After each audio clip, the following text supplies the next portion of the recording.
Donc, on va démarrer sur les 8 pièces de brocart. Alors, petit préambule. Par contre, il va falloir que tu te taises, le chat, à un moment. Parce que alors, je vais le redire pour tous les deux, même si tu as déjà pratiqué, et puis Laurence m'a déjà entendu le dire à chaque cours. Donc, en fait, déjà, historiquement, bah tiens, je pose la question à Thierry, parce que Laurence, je ne sais pas si tu te souviens, ce que tu sais de quand daterait la création des 8 pièces de brocart?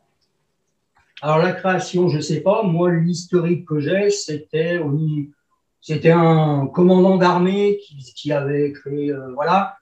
Enfin, c'était plus réservé à une élite, enfin à des soldats du travail énergétique, avec le brocart. Ben, le brocart, en fait, c'est une pièce de tissu que portaient les. Alors, je ne sais pas si c'est les samouraïs ou si c'était les hauts dignitaires chinois. Les hauts dignitaires, voilà. Mais je crois qu'il y en a, à l'origine, il y a. À l'origine, il y avait 12, enfin, je ne sais pas si tu voulais parler du nombre de mouvements, à l'origine, il y avait 12 mouvements. Il y avait 12 mouvements qui avaient été créés.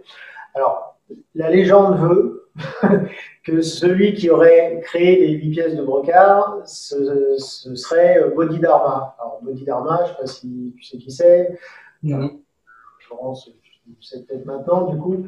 Bodhidharma, c'est celui qui aurait, parce que je préfère mettre du conditionnel avec dans les trucs vachement anciens, parce qu'on n'a pas de réelles preuves, mais c'est celui qui aurait amené le bouddhisme en Chine, venant d'Inde. Hein. C'est-à-dire que c'était un moine bouddhiste indien. Et en fait, il a débarqué au temple de Shaolin. Donc, il a développé, enfin, il a créé là le bouddhisme Chan, hein, qui donnera le zen japonais. Et parmi, entre autres, le fait qu'il aurait développé le bouddhisme, il aurait aussi créé les 8 pièces de brocart pour proposer aux moines qui étaient un petit peu passifs et un petit peu rouillés d'avoir une pratique un peu qui réveille, quoi, un peu dynamique.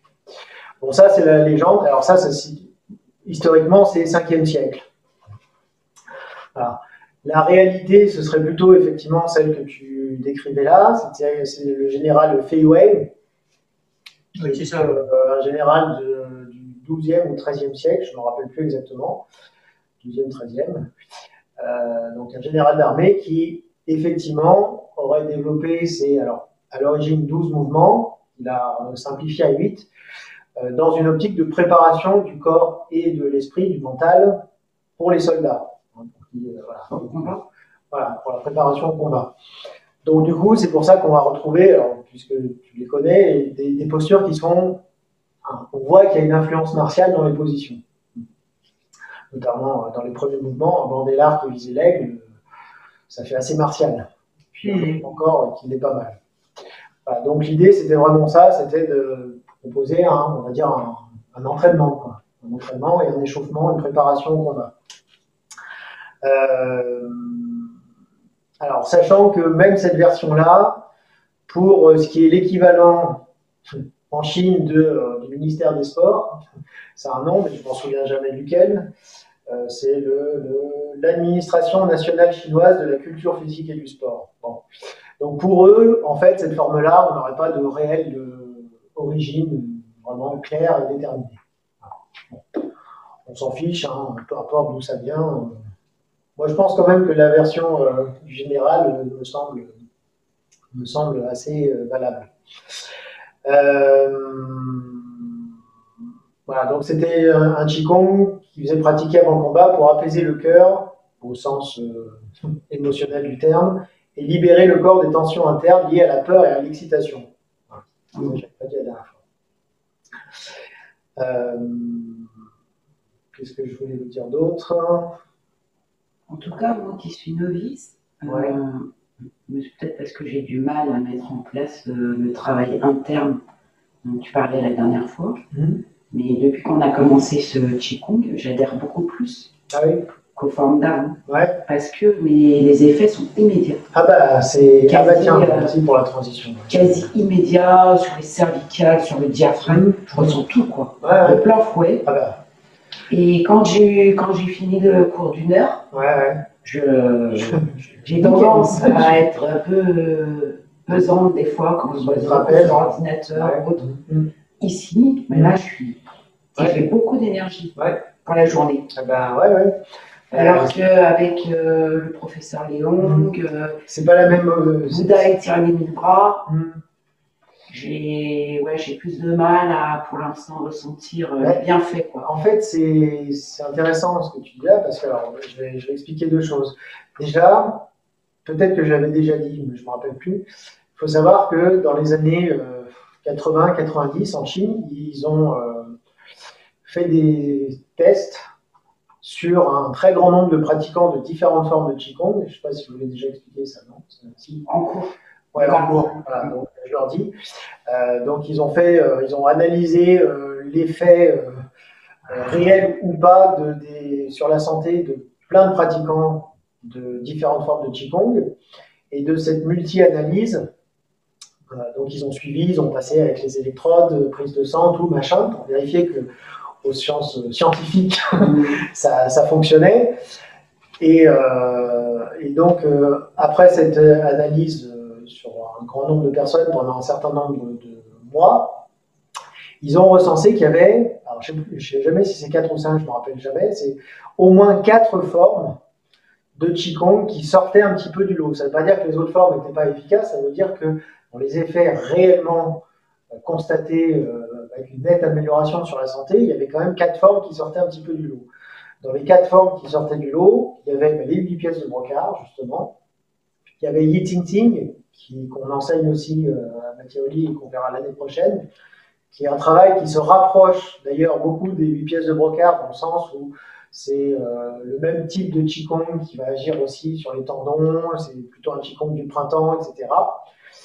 D'ailleurs, souvent, on conseille de faire l'un et ensuite l'autre, d'enchaîner les deux. Donc, il y avait cela. Il y avait le Qigong des 6 sons thérapeutiques, donc un travail surtout basé sur le son et sur l'utilisation du ventre. Donc là, et puis le dernier, c'était le jeu des 5 animaux. Voilà. Donc, c'est des postures. Alors, moi, je ne la connais pas, cette forme-là. Enfin, je la connais juste comme ça, mais je ne la pratique pas. Donc, je ne pourrais pas en parler plus que ça. Mais c'est basé sur la reproduction de postures animales. Voilà, donc, ces 4 formes-là, vraiment, ont un vrai effet sur la santé et assez rapide, effectivement.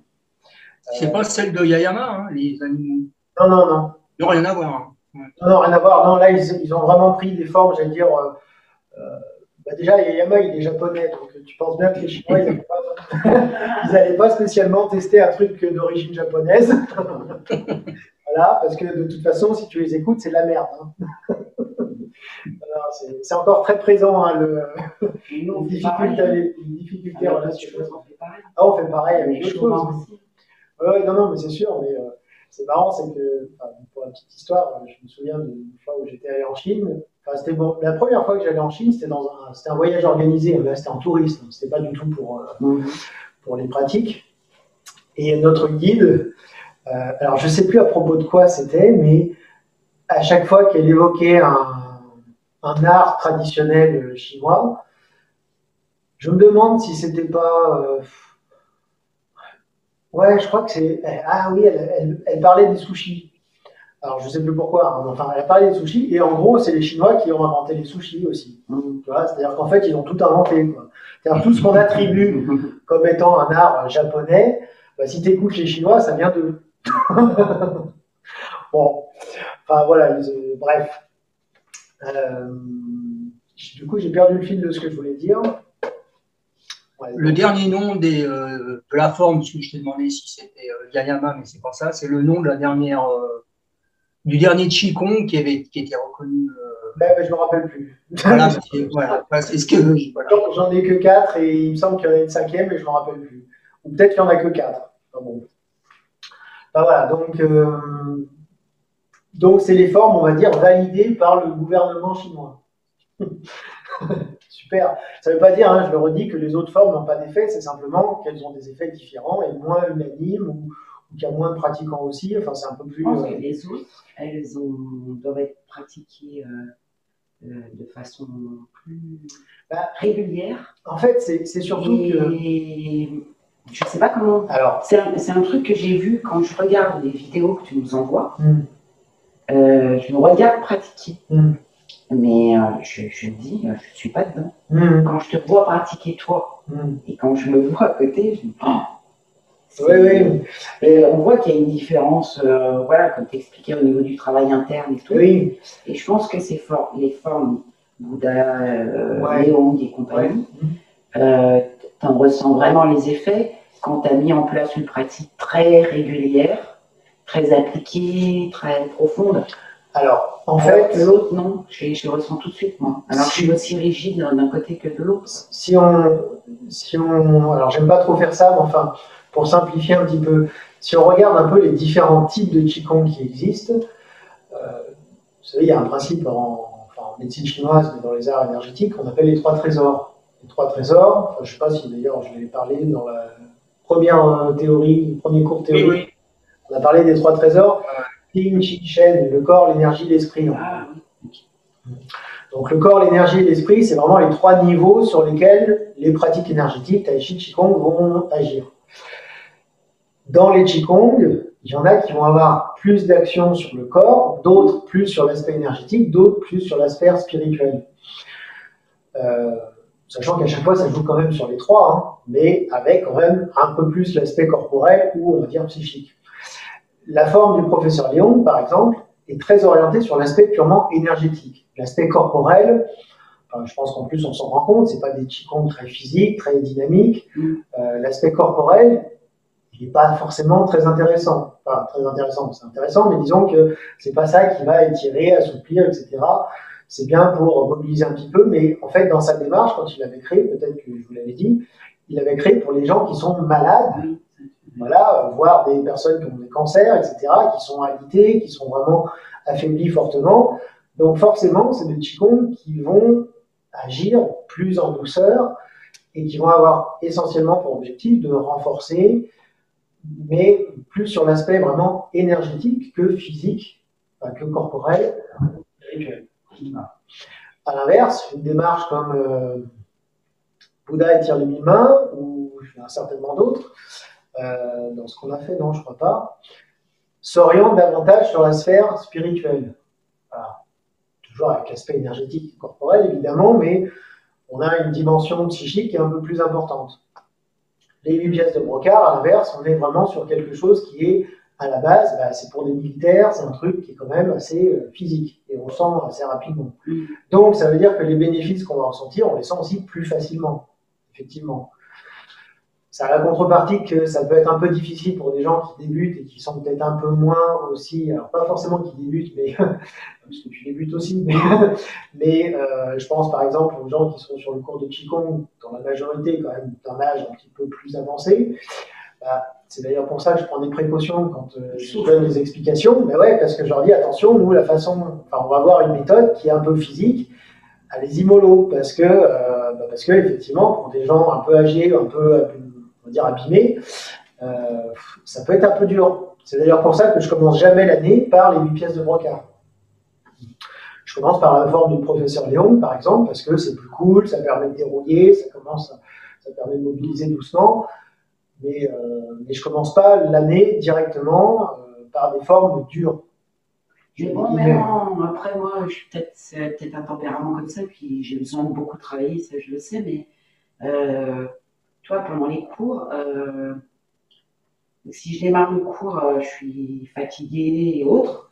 Après les mondes, par exemple, je n'ai pas forcément plus d'énergie. Ouais, mais alors que les 8 pièces de brocart, je peux démarrer le cours en étant fatiguée. L'autre jour, je t'ai dit, ouais, surtout Tai Chi, pas trop dur, parce que j'ai des courbatures, mais c'était horrible. Ouais. Après le cours, j'avais recouvré mon énergie.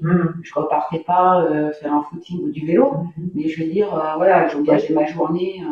Oui, mais parce qu'en fait, ça, c'est que ce soit le Tai Chi ou les 8 pièces de brocart ou Yi Ting Sing que j'évoquais tout à l'heure, c'est on va dire, des Qigong plutôt yang, donc plutôt dynamisants, voilà, qui ont une tendance à faire monter l'énergie, à ouvrir, etc. Donc c'est effectivement, oui, ça donne la pêche, ça réveille, parce que oui, c'est la vocation de ces formes-là. Et souvent, effectivement, on a tendance à valoriser ces formes-là parce que on en ressent plus rapidement les effets. C'est bien pour ça que j'essaye systématiquement de dire attention, essayez d'équilibrer le yin et le yang, c'est-à-dire d'avoir des pratiques à la fois dynamiques et des pratiques un peu plus passives, statiques, comme la posture de l'arbre, comme le qigong du professeur Yang, comme d'autres choses. Bon, tai chi, ça marche pas parce que c'est que un dynamique yang. Mais en tout cas, d'avoir aussi des pratiques un peu plus, on va dire interne, mais dans le sens introversion, ou qui nourrissent le yin, qui nourrissent le qi. Par contre, la posture de l'arbre, comme elle est statique, elle est, enfin, pour moi, elle est bien aussi. Oui, bah oui. Parce qu'elle me grandit à l'intérieur. Il y a une espèce aussi de lutte pour lâcher prise. Ah bah oui. Et du coup, ça c'est... Mais par exemple, Léon, pour moi, ça, pour l'instant, ça a aucun impact. Oui, mais parce que c'est pas le même travail. C'est un travail qui nourrit le qi progressivement, qui va s'apparenter, quand on fait du tai chi, au Jiben Gong, au travail de fond.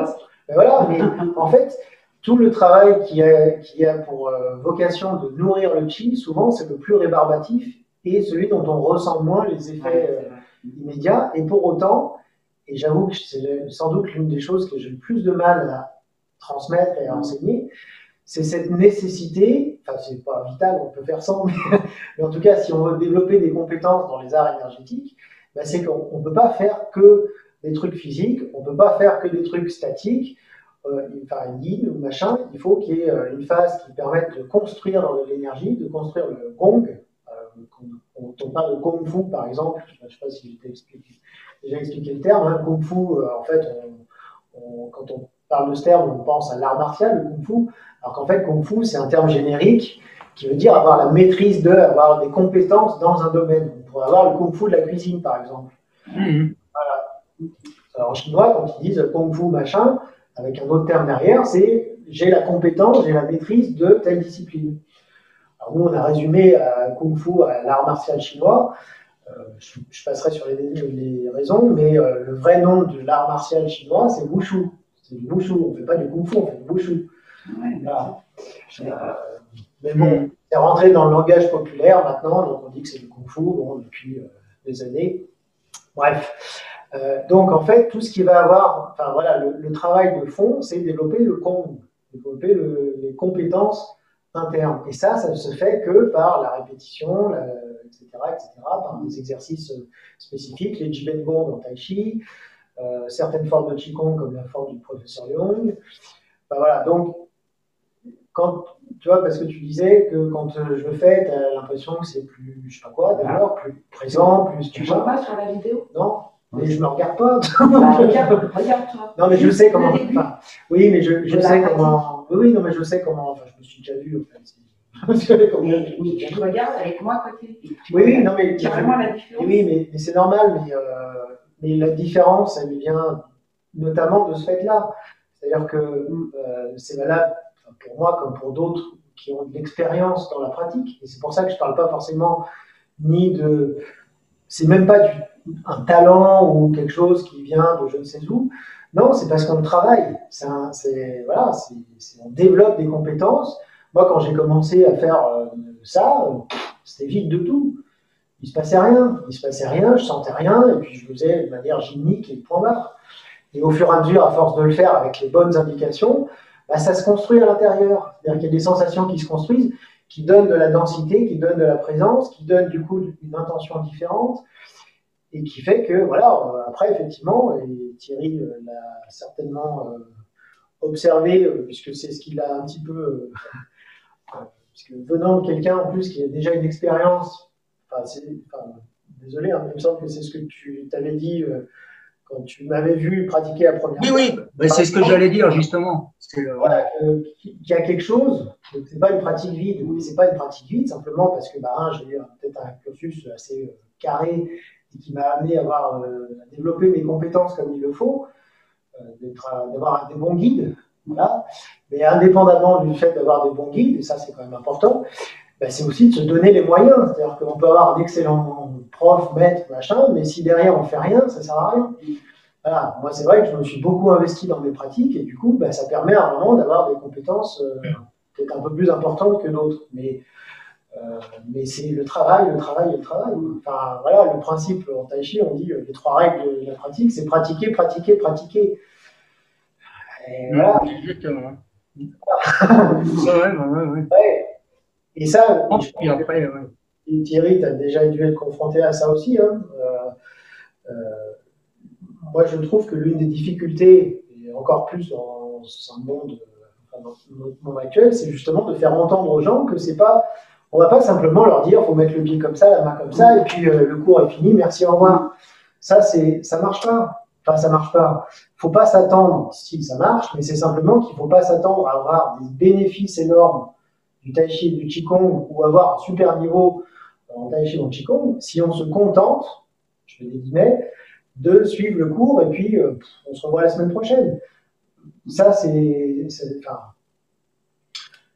ça permet pas d'aller vers des niveaux de pratique élevés. Voilà. Et malheureusement, je pense qu'il y a beaucoup de gens qui espèrent avoir des bénéfices importants de ces pratiques-là sans s'en donner les moyens. Ah, ils disent, je vais faire mon cours de tai chi, pépère, machin, ou je vais faire mon cours de Zumba, finalement c'est pareil.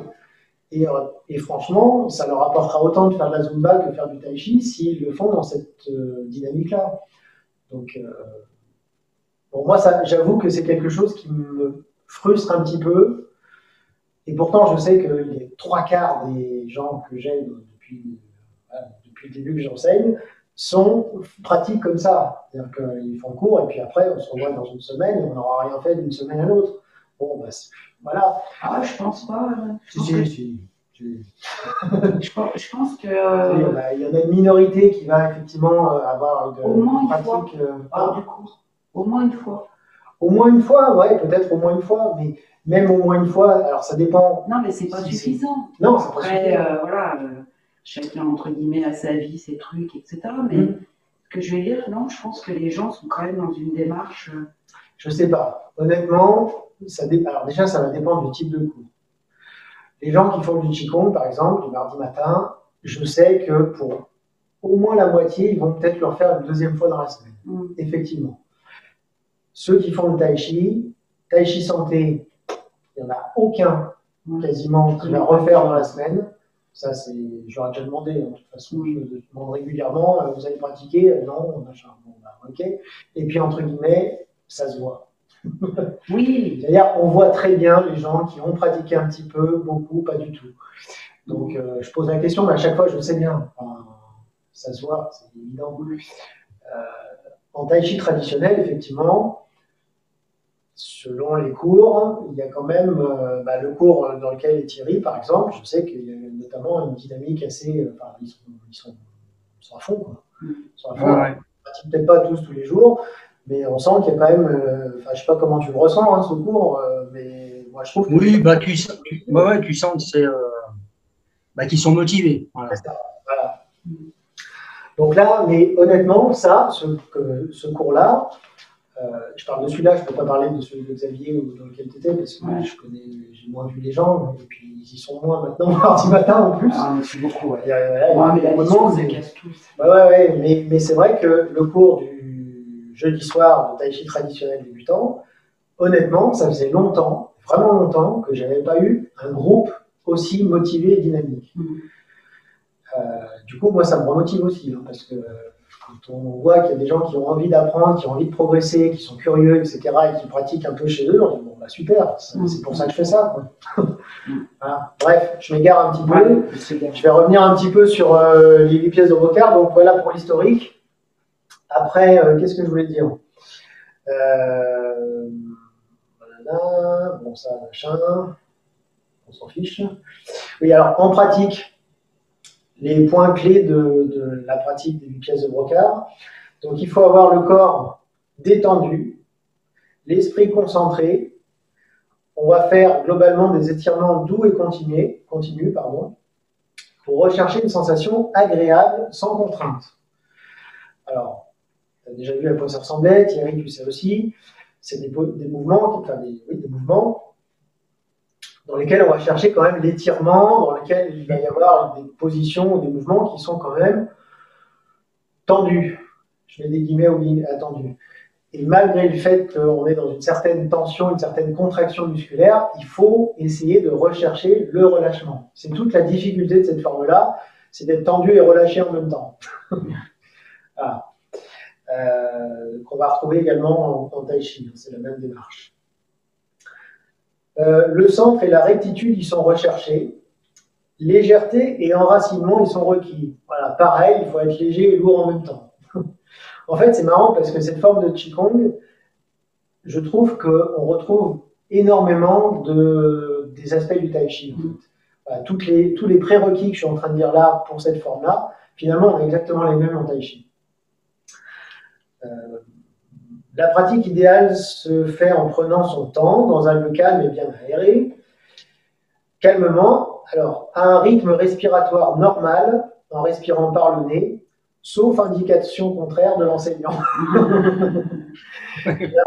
Soit, parce que là, effectivement, je vais vous dire, là on inspire, là on expire, c'est dans l'idéal. Après, si vous ne réussissez pas forcément à respirer comme l'idéal, dans ce cas-là, on respire normalement. On ne se pose pas la question, on trouve un rythme, la respiration s'installe sur le mouvement. Voilà. Normalement, chaque geste se répète 3 fois de chaque côté, alors pour les mouvements qui sont symétriques. Mais là, évidemment, comme on est en phase d'apprentissage, on va les faire un peu plus que 3 fois. Et il est conseillé de faire cette forme de Qigong après un réveil musculaire et articulaire comme Yi Ting Ting. Ça tombe bien, hein. Enfin, avant ou après. Ouais. Après un réveil musculaire, ouais, moi je le mettrais plutôt avant. Quoi d'autre? C'est tout. Voilà. Alors, moi, cette forme-là, je l'ai appris à 2 occasions différentes. Je l'ai appris à la fois pendant mes études de médecine chinoise, dans une façon, on va dire, contemporaine, et je l'ai appris aussi à Shaolin, là où c'est né, quoi, avec un moine de Shaolin, donc à la version Shaolin. Pourquoi je précise ça? Parce que, donc, comme je disais, c'est une forme qui est très ancienne, hein, qu'elle date du 5e siècle ou du 12e siècle, ça reste quand même très ancien. Et c'est une forme qui a eu énormément de variantes et d'évolutions. D'ailleurs, comme Thierry, tu connais déjà, vraisemblablement, tu verras que je ne la ferai pas de la même façon que ce que tu as fait, parce que pour avoir déjà eu plein de gens qui ont déjà fait les 8 pièces de brocart, à chaque fois, c'est pas pareil. Voilà, c'est normal. Ouais, il y a toujours des petites variantes, des trucs, moi, c'est pas tout à fait comme ça, c'est comme ça, machin.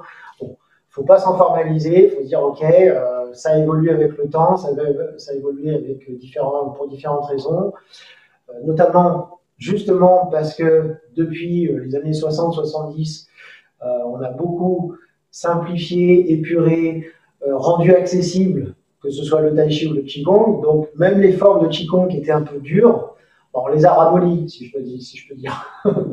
Ce qui a donné des formes un petit peu plus, certes accessibles, mais peut-être un peu moins intéressantes sur certains aspects. Et voilà, donc moi là, ce que je vous propose, c'est de voir justement 2 méthodes différentes. Une version, j'allais dire, facile, moderne, contemporaine, et une version plus proche de ce qui se fait à Shaolin, donc un peu plus physique. Après, libre à vous de faire l'une, l'autre, ou d'enseigner l'une ou l'autre, ou un mix des deux. Ah oui, parce que ça aussi, je le précise avant, entre la première et la deuxième version de chaque mouvement, toutes les variantes intermédiaires sont acceptées. Après, on peut faire un mélange de tel truc de la première avec tel truc de la deuxième méthode. Hein, c'est pas incompatible. C'est peut-être pas très bon. Moi, je me vois mal mixer des trucs à ma sauce, quoi. Bah si, non, en fait, c'est... Non, mais vu mon niveau, entre guillemets. Je veux dire, vu la quantité de variantes qui existent déjà, tout le monde a déjà fait un peu à sa sauce. Non, mais de toute façon, le mouvement, chez moi, il n'est pas parfait, donc je ne fais pas à ma sauce. Mais ce que je veux dire, c'est que, je me sens... En fait, ce qui est important, c'est de comprendre les fondations du mouvement. Si on comprend comment le mouvement fonctionne, après qu'il soit fait, je reviens un petit peu sur ce que disait Thierry tout à l'heure sur celui-là, par exemple. si on comprend en fait à quoi sert le mouvement et pourquoi, qu'est-ce qui en fait la fondation, que la main soit un peu comme ci, un peu comme ça, ou le pied comme ci, comme ça, ou machin, c'est pas forcément hyper important. Ça l'est beaucoup plus en tai chi qu'en qigong, parce qu'en tai chi, ça correspond à des applications martiales, donc évidemment, si on ne fait pas comme il faut, bah, ça ne correspond plus à rien. Mais pour le coup, je reprends cet exemple-là, parce que je pense que c'est un bon exemple. Là, si on se dit, bon, bah, en fait, ce qui me préoccupe, c'est de travailler sur l'énergie des poumons, et donc, je sais que le méridien des poumons, il passe ici, donc mon intention, elle est placée sur mes pouces, donc que je mette les pouces comme ça ou comme ça ne change pas grand-chose. Ouais. Un tout petit peu plus au niveau tendino-musculaire, mais en termes de trajet d'énergie, ça ne changera pas le trajet du méridien. Donc c'est pour ça, en Qigong, on est moins précis, on va accorder peut-être un peu moins d'importance est-ce qu'on le fait un peu comme ci, un peu comme ça. Bon, c'est important, c'est de comprendre vraiment comment ça marche. Ouais, mais ce que je veux dire, c'est qu'il faut avoir un certain recul, comme l'a Thierry et toi, sur la pratique, pour pouvoir dire, bon, ça c'est acceptable, ça l'est pas. Oui. Moi, je l'ai pas, ça. Mais c'est un peu l'idée aussi quand je vous explique des choses sur un mouvement, c'est que j'essaie justement de vous donner les fondations, de dire, ben voilà, ce qui est important dans tel mouvement, c'est ça. Après, je le dis aussi quand il y a un truc qui est un peu moins important. Mais ce qui va être important, notamment dans les 8 pièces de Brocard, ben, ça va être l'alignement du corps, ça va être le poids du corps bien placé, le relâchement, malgré le côté tendu.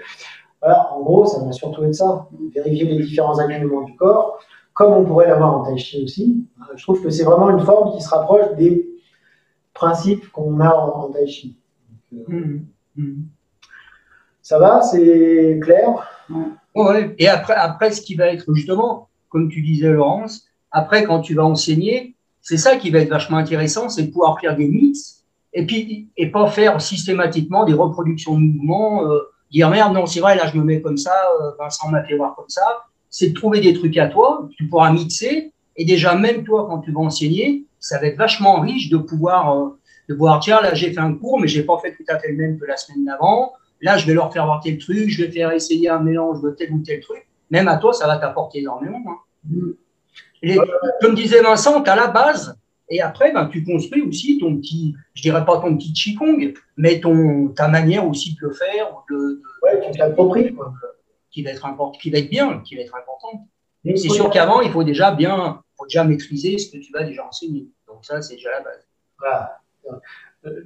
Moi, je donne un cadre. Après, effectivement, mais ça, je reviens avec la comparaison avec le tai chi. C'est pareil en tai chi, et c'est encore d'autant plus vrai en tai chi, où on enseigne d'une certaine façon, avec certaines indications, certains points de repère, etc. Mais après, d'ailleurs, le jour où on aura l'occasion de faire venir mon co-disciple Sam pour faire un stage, parce que j'aimerais bien qu'il vienne, il était venu déjà plusieurs années, hein, mais là, on est un peu coincé. Vous verrez que sa façon, de pratiquer à lui et sa façon d'enseigner sont très différentes des miennes. Et pourtant, on a le même maître, on a suivi exactement le même enseignement, on a fait les mêmes stages ensemble, on a fait tout pareil ensemble. Et pourtant, on ne pratique pas de la même façon et on n'enseigne pas de la même façon non plus. Déjà, on voit une grosse différence entre Xavier et toi. Déjà, entre Xavier et moi. Et Xavier, pourtant, il a que mon enseignement. Voilà, donc c'est normal. C'est normal qu'après, on s'approprie, on explique différemment. On dit, tiens, moi, je le sens comme ça, donc je vais l'expliquer comme ça. Voilà. Après, donc il faut être sûr que ce soit juste, effectivement, parce qu'il ne faut pas partir sur des mauvaises interprétations. Non, c'est pas une histoire de justesse, mais c'est juste une constatation quand tu es novice, quand tu démarres un truc, tu t'attaches vachement à ton prof. Oui, c'est normal. Et du coup, Xavier, par exemple, il n'a pas les mêmes exigences que toi, et il n'a pas les mêmes points d'appui. Oui. Du coup, moi, il y a des zones qui étaient le why. Et quand tu as commencé les cours par visio, j'avais quasi l'impression que le morceau du mouvement, je ne savais pas le faire. Ouais. Que j'étais complètement à côté. Oui, mais... Et c'est au fil du temps, après, je me suis dit, mais si, tu avais quand même ça, qui était bien. Par contre, c'est vrai que...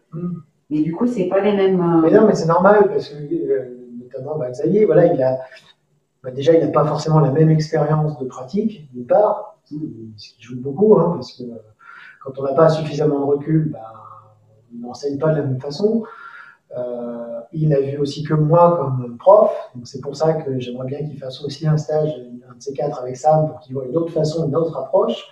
Et en plus, il a son bagage aussi, parce qu'il a aussi fait un autre art martial il y a des années en arrière, il a fait d'autres activités, il est ostéopathe, donc en plus de ça, il a son approche corporelle qui est différente, il a une vision anatomique des choses un petit peu, voilà, qui va forcément influer sur sa façon de faire le mouvement et du coup de l'enseigner. Voilà, donc ça, mais quelque part, je trouve que c'est bien justement qu'il y ait différents enseignants parce que ça permet de voir des choses un peu sous différents angles. Enfin voilà, bon. On démarre parce que sinon je sens